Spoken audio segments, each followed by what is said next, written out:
मेरे प्यारे दोस्तों, जय हिंद। एकेडमी फॉर एजुकेशन में आपका स्वागत है। हम लगातार किसी न किसी टॉपिक पर, किसी न किसी इश्यू पर और किसी न किसी मुद्दे पर हम बातें लगातार करते आ रहे हैं। आज हम बात करेंगे मैथमेटिक्स में और ख़ास करके पॉलिनोमियल्स के बारे में।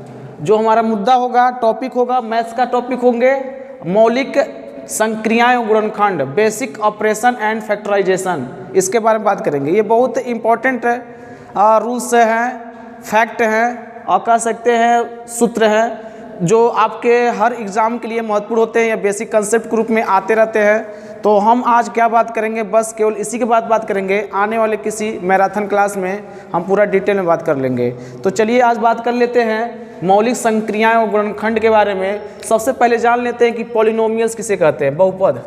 बहुपद का मतलब ये होता है ऐसे बीजीय व्यंजक जिनमें केवल एक ही चर हो, उसे ही क्या कहते हैं, बहुपद कहते हैं। जिसमें बहुत सारे पद हो उसे क्या कहते हैं, बहुपद कहते हैं। जैसे आपके सामने कोई px दे दिया है, a0 plus a1x plus a2x square plus a3x cube plus a4x to power 4 plus dot dot dot plus an x to power n। ये आपके क्या कहलाते हैं, बहुपद कहलाते हैं। तो एक प्रकार का व्यंजक प्राप्त हो रहा है, इसी व्यंजक को क्या कहते हैं हम लोग, बहुपद कहते हैं। जहाँ पर a0, a1, a2, a3, a4 dot dot an एक रियल नंबर्स है, वास्तविक संख्याएं होती हैं। जहाँ पर an जो होता है नॉट इक्वल टू 0 होता है। बहुपद के लिए एक कंडीशन होता है an not equal to 0। n क्या है, एक ऋणात्मक पूर्णांक होता है और इसमें वास्तविक संख्याएं क्या क्या होती हैं, a0, a1, a2, a3 dot dot a4 dot dot an होता है, को बहुपद के गुणांक कहा जाता है। मतलब इसमें दिखाई दे रहा है a0, a1, a2, a3, a4 dot dot dot an, ये क्या कहलाते हैं, बहुपद के कोफिशिएंट कहलाते हैं। और इसमें देखेंगे x की अधिकतम घात बहुपद की घात कहलाती है। इसमें जितनी बड़ी घात होगी वही क्या कहलाएगी, बहुपद की घात कहलाएगी। जैसे हम ले लेते हैं एक उदाहरण, 4x cube minus 9x square plus 7x plus 9। इसमें बहुपद की घात अगर बात किया जाए 3 है, क्योंकि सबसे बड़ी x में घात क्या है, 3 है। इसी प्रकार देखा जाए 3x square plus 9x plus 7x minus 5।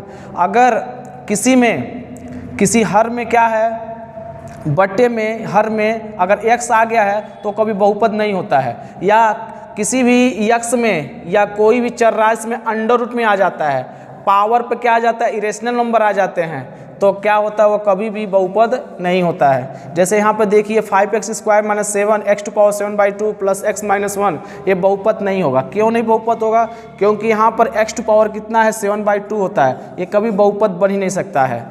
अब बात करते हैं बहुपद के कितने प्रकार होते हैं। तो अभी बहुपद के कई प्रकार होते हैं। पहला बहुपद रैखिक बहुपद, जिसे लीनियर पॉलिनोमियल्स कहा जाता है, जिसमें एक घात वाले बहुपद को, जिसमें एक घात हो, वह बहुपद जिसमें एक घात हो चर राशि में, उसे क्या कहते हैं, रैखिक बहुपद कहते हैं। जैसे 9x प्लस 7, देखिए x में कितनी घात है, एक घात है, इसे क्या कह देंगे, रैखिक बहुपद का लीनियर पॉलिनोमियल्स कहेंगे। जैसे x माइनस 9, जिसमें 1 है, x प्लस 2 1 है, तो इसे क्या कह देंगे, रैखिक बहुपद। दूसरा है द्विघाती बहुपद, इसे इंग्लिश में कहा जाता है क्वाड्रेटिक पॉलिनोमियल्स, जिसमें 2 घात हो।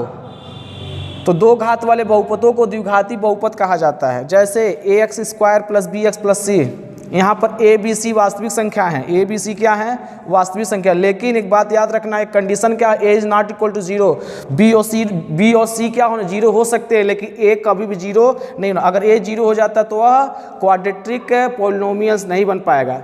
तीसरा क्या है, त्रिघाती बहुपद, इसे क्यूबिक पॉलिनोमियल्स कहा जाता है। 3 घात वाले बहुपदों को त्रिघाती बहुपद कहा जाता है। जैसे 3x cube plus 2x square plus 7 minus x, इसी प्रकार 8y cube plus 5y plus 2 आदि। जैसे यहाँ पर देखेंगे x में कितनी घात है, 3 है, y में कितनी घात है, 3 है। इसी प्रकार z में भी 3 घात होंगी, तो हमसे क्या कह देंगे, त्रिघाती बहुपद कह देंगे। चलिए और बात करें चतुर्थ घाती बहुपद किसे कहते हैं, बाई क्वाड्रेटिक पॉलिनोमियल्स, जिसमें 4 घात होते हैं। जैसे x टू पावर 4 4 घात है, इसे क्या कह देंगे।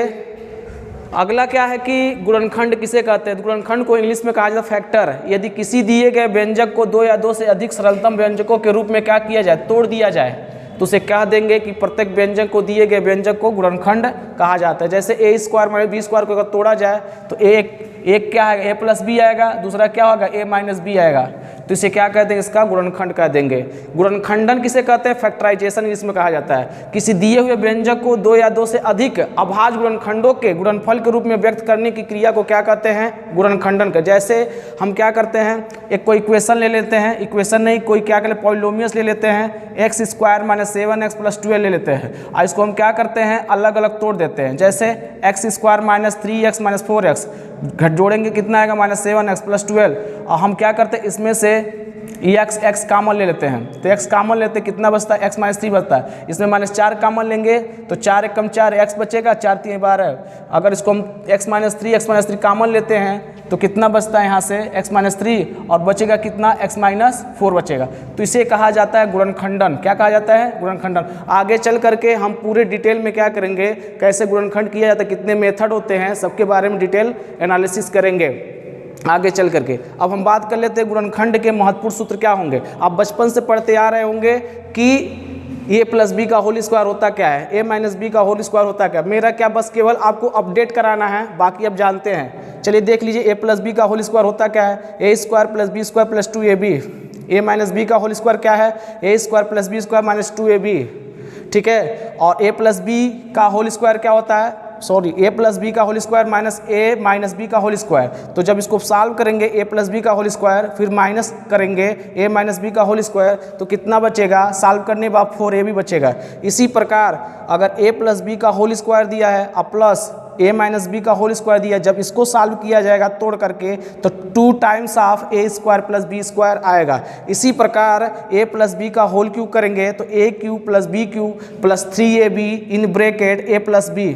इसको हम और सॉल्व करके लिख सकते हैं आगे चल करके। a - b का होल क्यूब करना है तो a³ - b³ - 3ab in bracket a - b होता है। और क्या बनेगा, अगला a² - b² बराबर क्या होता है, a + b a - b दोनों ब्रैकेट में। a³ + b³ का क्या होता है, a + b इन ब्रैकेट में a² - ab + b²। देखिए जब a³ + b³ होगा तो a + b होगा और यहाँ से क्या होगा, a² - ab + b²। जब a³ - b³ होगा, अगला सूत्र a³ - b³ होगा तो इसका कितना होगा, a - b a² + ab + b² होगा। इसी प्रकार a + b + c का होल स्क्वायर अगर देखते हैं तो a² + b² + c² plus 2 in bracket में ab bc और ca होगा। और नेक्स्ट क्या होगा, a³ + b³ + c³ - 3abc का सूत्र कितना होता है, a + b + c in bracket में a² + b² + c² minus ab - bc - ca होता है। और नेक्स्ट फार्मूला क्या बनेगा, यदि a + b + c बराबर 0 हो तो इसके लिए सूत्र क्या बनता है, a³ + b³ + c³ = 3abc बनता है। और अगर अगला फार्मूला देखा जाए तो a + b का होल स्क्वायर क्या बनता है, एक फार्मूला = a - b का होल स्क्वायर प्लस 4ab। अगर इसको आप सॉल्व करेंगे तो इतना ही आएगा। अगला क्या, a - b का होल स्क्वायर = a + b का होल स्क्वायर - 4ab। जब इसको सॉल्व किया जाएगा तो इतना बनेगा। तो ये दोस्तों क्या था, मौलिक संक्रियाएं गुणनखंड से संबंधित क्या थे, बेसिक कंसेप्ट थे। हम मिलेंगे किसी अन्य वीडियो में तो जितने फैक्टराइजेशन के रूल होते हैं उसको बताएंगे और आगे मिलते हैं कल। Thank you.